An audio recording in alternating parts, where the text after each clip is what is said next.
At the age of 3, aware na ako nung sinabi sa akin ng mom ko na hindi sila magkasama ng father ko. Laging trabaho ng nanay ko is mag-laundry. Tapos magpa-plancha din siya. High school, naglabada si nanay ko sa classmate ko. Medyo may awkwardness sa akin noon. Nagkaroon ng orientation sa guidance office namin. Sinabi niya mayroong SM Scholarship Foundation, baka gusto niyo mag-apply. O agad-agad doon, parang talagang prayer answered yung araw na yun. Talagang binayayaan ako ni Lord. Naging teacher pa ako ng mga hearing impaired, mga special students.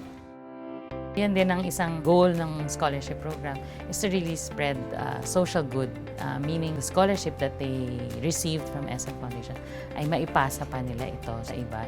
You know that doing good, feeling good, yan ang feeling na nag-evolve dun sa mga nagtutulong. Even the feeling that, you're helping one child go to college and that child improve himself because education, aside from being an equalizer, it is also good, it is an investment in the future.